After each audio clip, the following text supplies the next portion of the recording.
आओ फिर से मुस्कुराए और मिलके गुनगुनाए हैं गुमशुदा जो खुशियाँ सारी वो ढूंढ लाए। आओ फिर से मुस्कुराए मॉर्निंग विद फरा। Welcome back ATV morning with फरा में खुश आमदीद जनाब। आज हम मिल रहे हैं डॉक्टर राजा इमरान साहब से और डॉक्टर साहब हमारे साथ शेयर करेंगे कि बच्चों के इस मौसम में वो क्या मसाइल हैं कि जिसके बारे में हमें मोहतात भी रहना है और उसका हल क्या हो सकता है। अस्सलाम वालेकुम डॉक्टर साहब। वालेकुम सलाम। कैसे हैं आप? आप ठीक हैं? अल्हम्दुलिल्लाह। इस दफ़ा बरसात का मौसम जो है वो लंबा भी है और शदीद भी है, तो आपको लग रहा है कि इस सीज़न में या इस साल बच्चे जो हैं इस मौसम के असरात से ज़्यादा मुतासिर हैं? डेफिनेटली फ़रा हर साल की तरह मेरा ख्याल है कि जो भी बरसात का मौसम होता है चेंज होता है तो बहुत सारी बीमारियां जनरेट होती हैं और डेफिनेटली हर साल इफ़ेक्ट होते हैं बच्चे। इस दफ़ा भी जो हम देख रहे हैं बहुत ज़्यादा स्किन के प्रॉब्लम्स, अगेन अभी सितंबर अक्टूबर आने वाला है, डेंगू के प्रॉब्लम्स, आइज़ में इन्फेक्शंस बहुत ज़्यादा हैं, कंजक्टिवाइटिस जिसको कहते हैं, और ये डायरिया बहुत ज़्यादा इस सीज़न में स्टार्ट हो जाता है बच्चों में। ये 3-4 तो बड़ी कॉमन बीमारियाँ इस एज में स्टार्ट हो जाती है। इस सीज़न डायरिया से शुरू करते हैं क्योंकि diarrhoea I think is the most common जी, और बल्कि डायरिया ही फिर आगे टाइफाइड वगैरह में भी बाज़-औक़ात वो होता है और इसके नतीजे में बहुत सारी अम्मात भी बच्चों की होती हैं। ख़ासतौर पर अगर हम बात करें हमारे जो दीगर इलाके हैं, और इस दफ़ा तो सैलाब की तबाही भी बहुत ज़्यादा है, तो फिर आप क्या गाइड करेंगे कि क्या अलामात हैं जो जिसके बारे में अलर्ट रहना चाहिए और कैसे फिर उसे ट्रीट करें? देखिए, पानी के साथ जो बीमारियां हैं ना उसमें डायरिया के साथ जैसे आपने बात की टाइफाइड, वायरल हेपेटाइटिस बहुत ज़्यादा स्टार्ट हो जाता है, हेपेटाइटिस ए और ई डेफिनेटली भी वाटर बॉर्न बीमारियाँ हैं। अब इसमें बच्चों में तो चीज़ें आसान हैं। आसान इसलिए है कि बच्चों में सिर्फ आपने ड्रिंकिंग वाटर का ख्याल रखना है कि वो बच्चा सेफ़ वाटर पिए। लेकिन जैसे छोटा बच्चा है डॉक्टर साहब, बिल्कुल 8, 9, 10 महीने का, उसको तो पानी देने की ज़रूरत भी नहीं है। वो तो ब्रेस्ट फीडिंग करे, अगर वो ब्रेस्ट फीडिंग करता है तो पानी की ज़रूरत नहीं है, फिर वो अपना नॉर्मल डाइट खाए, बाकी चीज़ें खाए। लेकिन अगर उसको कोई भी पानी हम देते हैं लाइक दूध बनाने के लिए, मदर फीड नहीं कर रहा, कोई एक्स्ट्रा किसी चीज़ में ऐड करने के लिए, फिर हमें कोशिश करनी है कि सेफ़ ड्रिंकिंग वाटर दें, या तो पानी उबाल के दें या फिर कोई सेफ़ ड्रिंकिंग वाटर दें उसको। राइट। और जो इससे बड़ी एज के बच्चे हैं, बड़ी एज के बच्चों में देखें इस सीज़न में बारिश के साथ साथ बच्चे की हाइजीन बड़ी इंपॉर्टेंट है। बच्चों के नेल्स, उनके हैंड वॉशिंग बार बार करने की ज़रूरत है। डाइट ज़्यादा कोशिश करें होममेड डाइट दें। हमारे यहाँ अनफॉर्चुनेट जो हमने ये लास्ट 10 ईयर्स में वेस्टर्न कल्चर डेवलप किया है कि फ्रीज़ डाइट बहुत ज़्यादा खाते हैं और जंक फूड बहुत ज़्यादा है, उसने भी बहुत ज़्यादा चीज़ें ख़राब की हैं। सही। और diarrhoea is one of the leading cause of death in Pakistan इन बच्चों में। नमूनिया और डायरिया दो बड़ी कॉजेज़ हैं जो ज़्यादातर हम बात ही नहीं दो चीज़ों की वजह से होती है। बिल्कुल सही। तो आप कह रहे हैं कि सिर्फ बच्चों के हाथ अच्छी तरह साफ़ रखने से, नाखून साफ़ रखने से, पानी उन्हें जो है साफ़ देने से, और अगर आपको पानी के बारे में किसी भी किस्म का शक है तो पानी उबाल के इन दिनों में ख़ास तौर पे इस्तेमाल करने से हम इन मसलों से बच सकते हैं, आराम से बच सकते हैं। अच्छा, कुछ ऐसी फौरी रेमेडीज़ भी हैं जैसे बच्चों को बाज़-औक़ात जिसे कहते हैं 10 साल जब डायरिया में सूरत हाल होती है, वॉमिट कर रहे होते हैं बहुत ज़्यादा या फिर लूज़ मोशंस होते हैं, तो जो फौरी तौर पे उनको कंट्रोल मिल सके, पानी की बहुत ज़्यादा कमी ना हो जाए जिस्म में। देखिए, हर चीज़ में दवाई की ज़रूरत नहीं होती। अब ये भी लोगों को अवेयरनेस देने की ज़रूरत है कि हर मसले के लिए डॉक्टर के पास भी नहीं जाना। ज़्यादातर मसले जो हैं वो खुद ही ठीक हो जाते हैं। अब ज़्यादातर जो डायरियाज होते हैं वायरल होते हैं। ठीक है। आपने बच्चे के सिर्फ वाटर बैलेंस देखें, बैलेंस रखना है। जितना वो डायरिया कर रहा है, वॉमिट कर रहा है, उतना आप उसको ORS दें। बच्चों में लो स्मॉलर ORS देते हैं, निमकोल का जो पानी होता है, एंड इज़ वेरी चीप। वो एक साशे जो आपको बड़ा सस्ता मिलता है, 1 लीटर पानी में आप मिक्स करें और उसको आप आराम से 24 आवर्स यूज़ करें। तो जितना बच्चा मोशन कर रहा है उतना साथ साथ आप उसको निमकोल पिलाते रहें और उसको हेल्दी डाइट दें। अगर बच्चा छोटा है तो ब्रेस्ट फीड कराएं, बड़ा बच्चा है तो प्रोटीन का खाना खिलाएं। अच्छा, जब बच्चों को यूजुअली ये जब प्रॉब्लम होता है तो उनको खाना तो दिया ही नहीं जाता, क्या चीज़ें खाने में देनी चाहिए? देखिए, ये भी एक मिथ से बड़ी इंपॉर्टेंट आपने बात की है कि हमारे यहाँ बच्चा बीमार होता है तो क्या करते हैं हम उसको रस, ब्रेड, बिस्किट, और हम इसको सॉफ्ट डाइट समझते हैं। तो सॉफ्ट डाइट नहीं देनी, उसको हेल्दी खाना देना है। बच्चा जो पहले खा रहा है आप उसको वही खिलाएं, बल्कि उसे हेल्दी डाइट दें। देखिए ना, ऑलरेडी इन्फेक्शन हुआ है, इम्यून सिस्टम ऑलरेडी थोड़ा वीक हुआ है, अगर उसकी डाइट थोड़ा सा और अच्छी नहीं करेंगे, इन्हांस नहीं करेंगे तो बच्चा तो और डाउन जाएगा। तो आप उसको रूटीन की सारी चीज़ें दे सकते हैं। हाँ, डायरिया में दूध की बनी हुई चीज़ें आप कम कर दें, ठीक है, क्योंकि लैक्टोज फिर गट को और इरिटेट करेगा, डायरिया और ज़्यादा होगा। और बच्चा अगर सिर्फ अभी वीनिंग पे है और ज़्यादा उसका है ही दूध का फीड, तो फिर मदर फीड। मदर फीड तो ज़्यादा करे बच्चा, मदर फीड का छोटे बच्चों में नुकसान कोई नहीं। बच्चे हम डायरिया में मदर को कहते हैं कि आप अपना फीड ज़्यादा करें, ज़्यादा फीड कराएं और साथ उसको थोड़ा थोड़ा ORS देते रहें ताकि वाटर बैलेंस रहे। वाटर बैलेंस रहे तो कुछ नहीं होता, सिर्फ एक दवाई की ज़रूरत होती है, दैट इज़ जिंक। छोटे बच्चे जो 6 महीने से छोटे बच्चे हैं आधी चम्मच रोज़ाना, और बड़े बच्चों में 1 चम्मच रोज़ाना। बस अब जिंक का सिरप दें और निमकोल दें, ये डायरिया की यही ट्रीटमेंट है। जिंक का सिरप दें? जी, जिंक का जिंक सिरप तो एक सप्लीमेंट है। जी जी, तो ये मेडिसिन भी है? मेडिसिन भी है, क्योंकि डायरिया में ना जिंक डेफिशिएंसी भी होती है, और जिंक जो है वाटर एब्जॉर्प्शन को बेहतर करता है। ठीक है। अब जब जिंक आप देते हैं तो वाटर एब्जॉर्ब होना शुरू हो जाता है, और जो लूज टूल है वो आहिस्ता आहिस्ता थिक होना शुरू हो जाते हैं। ठीक है। तो 7 to 14 डेज आपने जिंक देना होता है और ORS देना होता है, इसके अलावा कोई दवाई की ज़रूरत नहीं होती। बिल्कुल सही। अच्छा, वो क्या कहाँ तक जो है आपने देखना है ये नॉर्मल रेंज है अगर खुदा न खास्ता बच्चे को डायरिया हो गया, और कहाँ से अब आपने जो है कॉन्शियस होना है और ये एक लाइफ थ्रेटनिंग ज़िंदगी को ख़तरा भी हो सकता है? इंपॉर्टेंट है बच्चे में वो उसकी फिजिकल एक्टिविटी है। सही। अगर मेरा बच्चा सुस्त निढाल नहीं है, पानी की कमी की देखें अलामात क्या हैं, बच्चा खाना पीना छोड़ देगा, सुस्त निढाल हो जाएगा, ड्राउजी हो जाएगा, और आपको अगर लगता है कि इस तरह की सिम्टम्स हैं तो डेफिनेटली आपको हॉस्पिटल जाने की ज़रूरत है, क्योंकि 30% बच्चों को IV की ज़रूरत पड़ती है। 70% बच्चे खुद ही ठीक हो जाते हैं। अगर रूटीन में खा पी ठीक रहे, सुस्त नहीं है, निढाल नहीं है, बहुत ज़्यादा वॉमिटिंग्स नहीं कर रहा, तो फिर आप उसको घर में मैनेज करें। ये 2-3 चीज़ें बस आप ऑब्जर्व करें। ठीक है। तालू का पिचक जाना जो है ये छोटे बच्चों में एक ख़तरनाक अलामत हो सकती है। ये अलामत जो है क्यों आती है और इसके आने को अवॉइड कैसे किया जा सकता है? अगर खुदा न खास्ता ये सूरत हाल किसी बच्चे में देखी जाए तो क्या करना चाहिए? इसमें थोड़ा सा मैं ये कहूँगा कि लोगों को इस चीज़ की अवेयरनेस देना मुश्किल काम है, क्योंकि बाद का लोग उसको ना मिस कंसेप्शन के तौर पे यूज़ करते हैं। तालू जो होता है वो 9 मंथ्स तक ओपन होता है, इसको फॉन्टेनेले कहते हैं। ये इसलिए ओपन होता है ताकि ब्रेन ग्रो कर सके। ब्रेन ग्रो करता है तो आहिस्ता आहिस्ता तालू खुद ही बंद होता है। अब जो छोटे बच्चे हैं ना, 6 माह से छोटे बच्चे, उनमें जब मोशन या 10 साल ज़्यादा होते हैं तो क्या होता है, पानी की कमी होती है।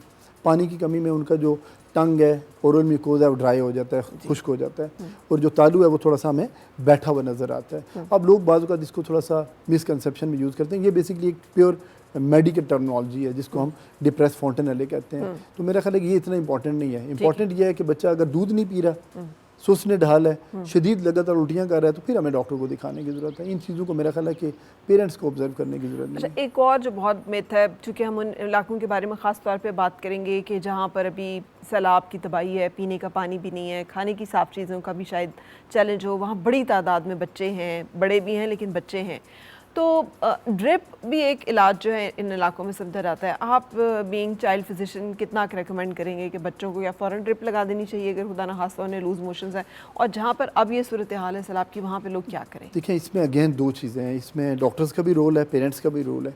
हमारे यहाँ भी जो है ना, अनफॉर्चुनेटली चीज़ों को ओवर ट्रीट किया जाता है। वो पेरेंट्स भी करते हैं, हम भी करते हैं अनफॉर्चुनेटली, क्योंकि हम स्टैंडर्ड जो प्रोटोकॉल्स हैं उनको फॉलो नहीं करते। ज़्यादातर जो पेरेंट्स होते हैं, लोग होते हैं, वो ख्वाहिश पे होते हैं कि बच्चे को ड्रिप लग जाए। हालांकि ड्रिप का डायरिया के साथ कोई ताल्लुक नहीं है। सही। ना वो डायरिया को कम करेगा ना उसको रोकेगा। वो फ्लूइड है, वो उसको पानी को बैलेंस रखेगा। अगर आप उसको ओरल इतना दे सकते हैं तो आप ओरल दें, उसको फ्लूइड की ज़रूरत नहीं होती। ड्रिप की ज़रूरत सिर्फ उस बच्चे को पड़ती है जो शदीद सुस्त है, निढाल है, जिसमें पानी की कमी की अलामात हैं। अदरवाइज ड्रिप का डायरिया के साथ कोई ताल्लुक नहीं है। और वो डेफिनेटली जब डॉक्टर देखेगा या कोई आपका हेल्थ फिजिशियन देखेगा उसको पानी की कमी है तो ड्रिप की ज़रूरत तभी पड़ेगी। हाँ, जो अभी आपने बात की सैलाब की, इसमें अगेन वही बात है, सेफ़ ड्रिंकिंग वाटर, ठीक है, हैंड हाइजीन, साबुन का ज़्यादा इस्तेमाल, हर 4 घंटे 6 घंटे बाद साबुन से हाथ धोने की ज़रूरत है। और डेफिनेटली जो लोग वहाँ पे रेस्क्यू और ये चीज़ें कर रहे हैं उनके पास फ्लूइड होने चाहिए, क्योंकि जब इतनी तादाद में डायरिया के पेशेंट्स होते हैं तो फिर कुछ ना कुछ को डिहाइड्रेशन ज़रूर होती है। उनको डेफिनेटली फिर ड्रिप की ज़रूरत पड़ती है, लेकिन हर पेशेंट को ज़रूरत नहीं होती। बिल्कुल सही। अब इससे आते हैं ज़रा अगली अलामत की तरफ, जो कि कंजक्टिवाइटिस का आपने जिक्र किया था कि आँखों के अमराज जो हैं ये भी बच्चों में इस मौसम में बहुत आम हो जाते हैं। इसकी क्या वजह होती है? देखिए, जो कंजक्टिवाइटिस है, आंखों में 2 तरह के इन्फेक्शंस होते हैं, एक वायरल होता है, एक बैक्टीरियल होता है। अब लोग मिक्स करते हैं चीज़ों को। फ़र्क ये जानने की ज़रूरत है कि जो वायरल इन्फेक्शंस होते हैं उसमें सिर्फ आंखें रेड होती हैं, ठीक है, बैक्टीरियल में भी रेड होती हैं। दोनों को डिफ्रेंशिएट आप कैसे करेंगे कि वायरल में वाटरी आइज़ होती हैं, आंखों में से पानी बहुत ज़्यादा आता है, बाकी अलामात सेम होती हैं। हेडेक भी होता है, आइज़ का पेन भी होता है, थोड़ा बहुत बुखार भी होता है, दोनों में, वायरल में भी बैक्टीरियल में भी। वायरल को ट्रीटमेंट की ज़रूरत नहीं होती, 7 to 14 डेज़ में खुद ही ठीक हो जाता है। हाइड्रेशन बच्चे की अच्छी रखनी है, डाइट अच्छी रखनी है, और दिन में 3-4 दफ़ा आइज़ को वॉश करना है और हैंड वॉशिंग करनी है। सही। जो बैक्टीरियल होता है उसमें ना बहुत गंदा वाला येलो और ग्रीन कलर का डिस्चार्ज हर वक्त आंखों में से आ रहा होता है। उसमें जब तक आप एंटीबायोटिक ड्रॉप्स नहीं डालेंगे वो ठीक नहीं होगा। तो ज़्यादातर वायरल 7 to 14 डेज में खुद ही ठीक हो जाते हैं। क्या ये कंजक्टिवाइटिस, जिसे उर्फ़ आम में हम आशोब चश्म भी कहते हैं, इसके फैलने की वजूहात क्या होती हैं? देखिए वजूहात बाकी वायरल इन्फेक्शंस की तरह वही होती हैं, खांसने से, छींकने से, आई कांटेक्ट से, बच्चे बार बार जब आंखों को रब करते हैं, वही हाथ जब बाकी बच्चों के साथ कांटेक्ट करते हैं, खांसते हैं, छींकते हैं, वो वायरस वहाँ हवा में सर्कुलेट करता रहता है, वो एक से दूसरे को ट्रांसफ़र होता है। अब बच्चों को ये कहा जाता है कि जब छोटे बच्चों में इस तरह का मसला हो तो उनको आइसोलेट कर दें, एक तो स्कूल ऑफ करा दें 3 to 7 डेज़ के लिए, वो इंपॉर्टेंट है ना, वो पेरेंट्स इसको मानते नहीं जी हैं। जी जी जी तो क्योंकि एक बच्चा देखे ना जाएगा तो वो 10 को कंजक्टिवाइटिस करेगा, जी। तो बेहतर है आप उसको ऑफ करें। अगर उसको फीवर है या आई में पेन हो रहा है तो जस्ट उसको पैरास्टामोल देने की ज़रूरत है, और कोई दवाई देने की ज़रूरत नहीं, आइबुप्रोफिन दे दें या पैरास्टामोल दे ठीक दें, है। आई ड्रॉप्स मत डालें और मुख्तलिफ तरह की एंटीबायोटिक्स और ये दवाइयाँ मत दें। सही। अच्छा डॉक्टर साहब, एक ये जिसे पैरास्टामोल कह रहे हैं आप, इसके इस्तेमाल के बारे में भी बता दें। I think it is the most abused medicine हमारे यहाँ पे। बच्चों को कितनी मिकदार में और कितने ड्यूरेशन के साथ ये दी जा सकती है, सेफ़ है, और इसके नुकसानदेह असरात भी क्या हो सकते हैं अगर ज़्यादा दिए जाएँ? अनफॉर्चुनेटली फ़रा जो Pakistan is one of the countries के जहाँ पे मेडिसिन का अब्यूज़ बहुत ज़्यादा है, ओवर यूज़ बहुत ज़्यादा है। अब हर बच्चे को बुखार नहीं होता और हर बुखार में दवाई की ज़रूरत नहीं होती। हम ऑलमोस्ट कोई 80% बच्चों को ओवर मेडिकेट कर रहे होते हैं। अगर बच्चे को बुखार है, पहले तो हम माँ को ये कंफर्म करने की ज़रूरत बुखार है कि नहीं है, और जो सबसे आसान तरीका है, आप मर्करी थर्मामीटर लें और आम पीट में रखें और बुखार चेक करें। अगर तो 100 से ऊपर बुखार है तो पैरास्टामोल दें, वो भी कोशिश करें आप उसको पट्टियाँ करें, स्पॉन्जिंग करें और बुखार को नीचे लेके आए नेचुरल तरीके से। अगर नहीं ठीक होता फिर आप उसको पैरास्टामोल दें। हमारे यहाँ ज़्यादा माएँ जो हैं वो माथा और जिस्म गर्म लगता है और हर वक्त पैरास्टामोल देती रहती हैं, जिसका ओवर यूज़ है और डेफिनेटली फिर नुकसान है उसका। सो घर में वो क्या कुछ एक मेडिकल किट है, अगर बच्चे हैं घर में तो आप एज चाइल्ड फिजिशियन रेकमेंड करेंगे कि वो ज़रूर मौजूद होनी चाहिए, जो कि फौरी तौर पे बच्चों के लिए हेल्पफुल हो सकती है मुख्तलिफ अमराज में? देखिए आजकल के दौर में तो मेरा ख्याल है कि किसी किट की ज़रूरत नहीं है। हाँ, जो आपकी ट्रॉमा की चीज़ें हैं जिसमें आपका थोड़ा बैंडेज हो गया, गॉज हो गया, पायोडीन हो गया, स्पिरिट हो गया, ये चीज़ें आपको रखने की ज़रूरत है। कोई चोट लगती है आप उसको साबुन पानी से वॉश करें, उसको तो पट्टी करने की ज़रूरत नहीं है, साबुन पानी से वॉश करें। ब्लीडिंग होती है, ब्लीडिंग को रोकने की ज़रूरत है। अपने हाथ वॉश करें, हैंड वॉश करके, तो आप सिंपल उसको वॉश करके ज़ख्म को तो गॉज रख लें, दैट्स इट, और पट्टी कर दें, और कुछ करने की ज़रूरत नहीं। पैरास्टामोल इज़ ओनली दवाई जो घर में होनी चाहिए, लेकिन उसका मिस यूज़ ना करें।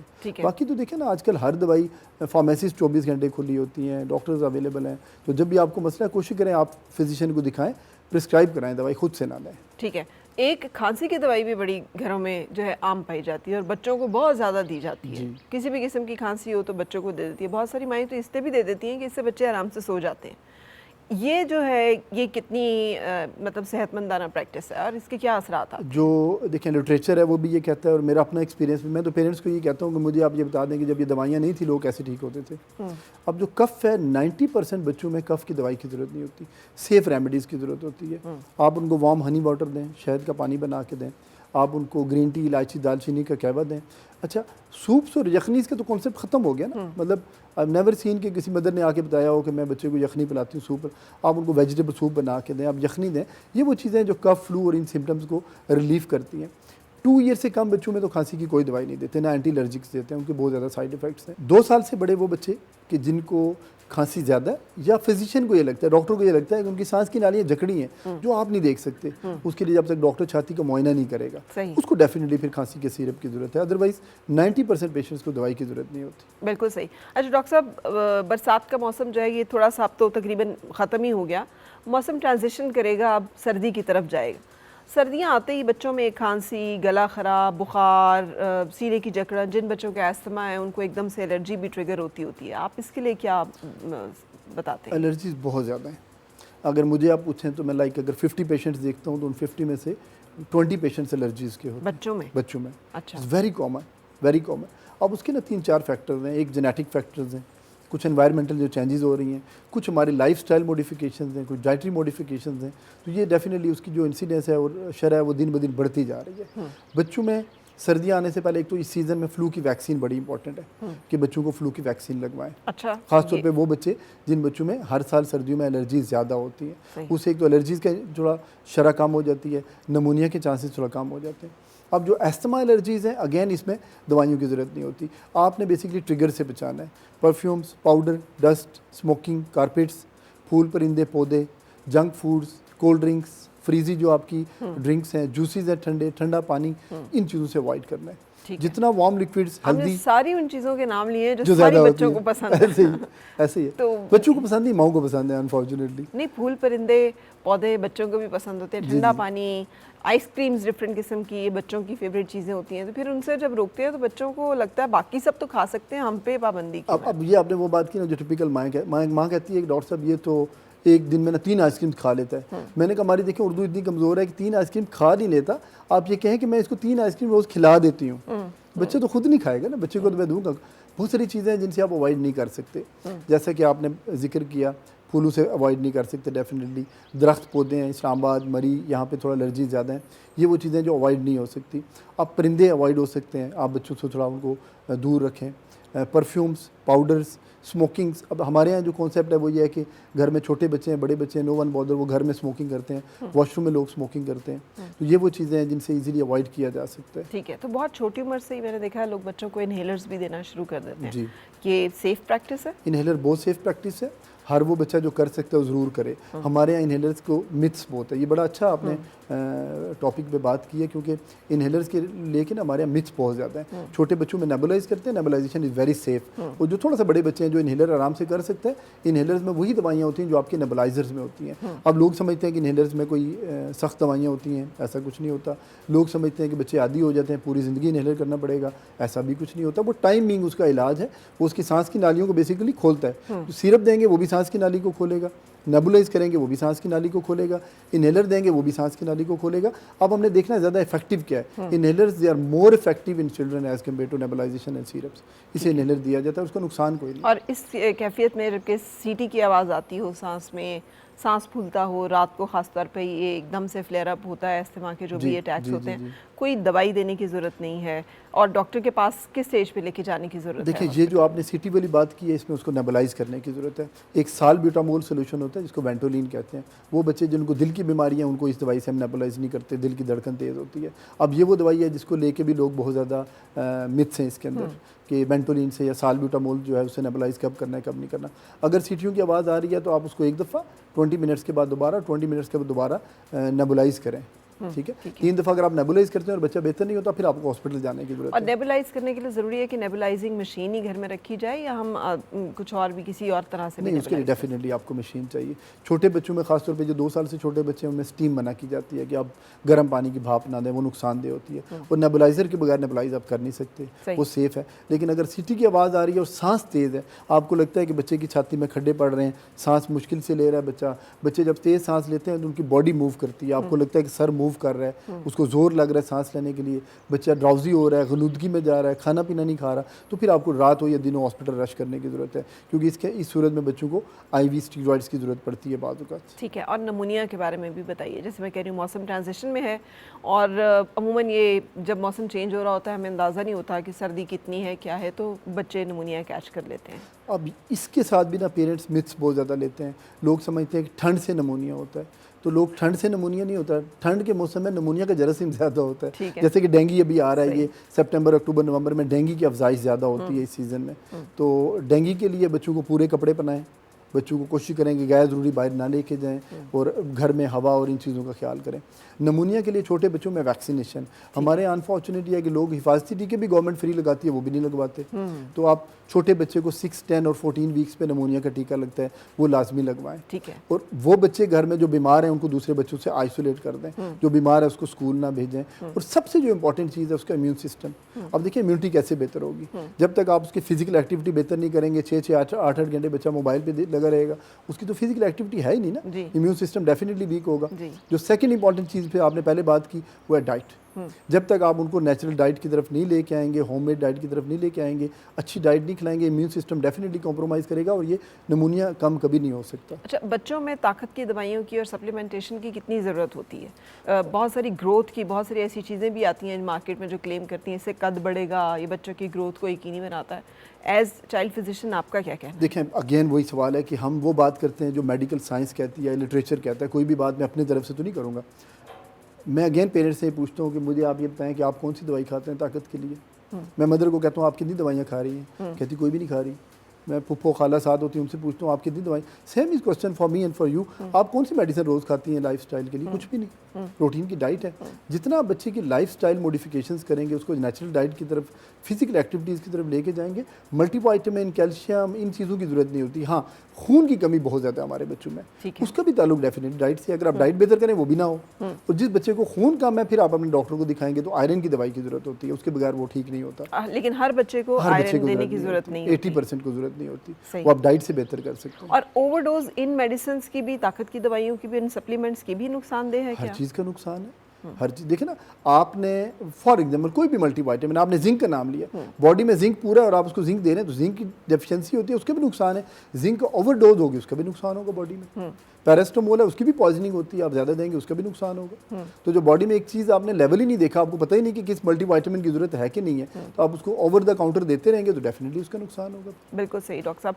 चूँकि हम इस मौसम और ट्रांजिशनिंग जो मौसम है आगे सर्दियों का, उसके हवाले से बीमारियों का जिक्र करें, टाइफॉइड भी मेरा ख्याल उन बीमारियों में से है जो इसमें ज़्यादा हमें दिखाई देती हैं। तो टाइफॉइड के हवाले से भी हमें बता दीजिए कि क्या अलामात हैं जिनसे मुहतात रहने की ज़रूरत है और क्या करना है? टाइफॉइड की एक फॉर्चुनेटली अच्छी बात है कि लास्ट 2 ईयर्स में गवर्नमेंट ने वैक्सीन ऐड कर दी है। 9 एंड 15, 16 मंथ्स पे वैक्सीन लगती है। पहले अनफॉर्चुनेटली वैक्सीन लगती नहीं थी।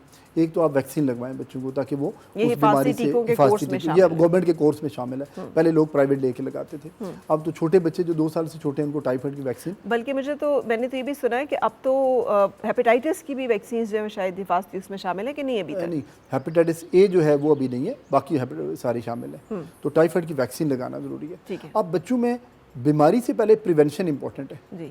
अगर हम उसकी हैंड वॉशिंग की, अनफॉर्चुनेटली ना हम जो देखते हैं वो, पहले हम ये कहते होते थे कि गरीब अमीर की बीमारी है, पढ़े लिखे अनपढ़ की बीमारी है, अब बीमारियां मिक्स हो गई हैं। मेरे पास एजुकेटेड मदर आती है, वर्किंग वूमेन मदर आती है, उसके भी बच्चों के नाखून गंदे आते हैं। जो अनपढ़ माँ है, जो घर में घर में रहने वाली माँ है, उसके बच्चों के भी नाखून गंदे हैं। तो नेल्स, हैंड हाइजीन, हर 4-6 घंटे बाद सोप से वॉश करना कितना मुश्किल काम है, कितना महंगा काम है। पानी उसको उबाल के दें, बेकरी की बाजार की चीज़ें कम दें, फ्रीज आइटम कम दें। बहुत ज़्यादा बीमारियां फ्रीज आइटम से होती हैं कि हम उनको फ्रीज कर देते हैं और वही पका के बच्चों को खिलाते हैं। आज की गुफ्तगू में आपने 2-3 दफ़ा गंदे नाखूनों का जिक्र किया है, क्योंकि बहुत रूटीन में देखते हैं। अच्छा, तो ये आपको लगता है कि ये एक नई बात है? पहले माएँ जो है वो, पहले ये नहीं होता था, है ना? 2 चीज़ें जिनमें मैं आपको फ़र्क बताऊँ, जो ट्रांजिशन हो रही है लास्ट 10 ईयर्स में, एक बच्चों की स्क्रीन और एक बच्चों की देखभाल। उसका मैं जिम्मेदार सिर्फ माओं को नहीं ठहराऊंगा, ये सारे मुआशरे को ठहराऊंगा। एक स्क्रीन हमने बच्चे को दे दिया, मोबाइल, लास्ट 10 ईयर्स में आपने देखा, उससे पहले मैं बहुत कम देखता था। उसकी वजह से बच्चों में नफ्सियाती प्रॉब्लम, ऑटिज़म, नफ्सियाती दबाव, खाना पीना कम, चिड़चिड़ापन, सर का दर्द, बहुत सारी और सिम्टम्स हम देखते हैं। सेकेंड, ये बच्चों की हाइजीन और डाइट, अनफॉर्चुनेटली थोड़ी सी तवज्जो हमारी इन चीज़ों से हट गई है, माओं की भी, पेरेंट्स की भी, मुआशरे की भी। लेकिन एज़ मुस्लिम हम सबको एक जुमातुल मुबारक का जो दिन है, उस दिन गुस्ल करने का, अपने सारे बॉडी पार्ट्स को साफ़ करने का जो एक हुक्म है, और हफ्ते में एक दिन अगर आप अच्छी तरह से आप अपने आप को वो कर रहे हैं तो सवाब का सवाब है और हाइजीन अलग मेंटेन। वो हम अपने लिए कर रहे हैं, बच्चों के लिए नहीं कर रहे हैं अनफॉर्चुनेटली। अच्छा, तो बच्चों के ऊपर आपको लगता है कि ये मामला जो है सख्त ज़रूरत है इस चीज़ की। Thank you very much doctor Raja Imran साहब, बीइंग चाइल्ड फिजिशियन, आपने वक्त निकाला, आज तशरीफ़ लाए, और इस मौसम और आने वाले मौसम में जो अमराज बच्चों को जिनका सामना करना पड़ सकता है उसके हवाले से इन्फॉर्मेशन शेयर की। We are grateful. Thank you very much. आपका और आपकी टीम का बहुत शुक्रिया। आपका जो शो है ना, वो माशाल्लाह मेरी सारी फैमिली बड़े अरसे से देखती है। Thank you so much doctor साहब, बहुत शुक्रिया। रुकेंगे जनाब, ब्रेक लेंगे, ब्रेक के बाद फिर मिलते हैं मेहमानों के साथ। और मिलके गुनगुनाए हैं गुमशुदा जो खुशियाँ।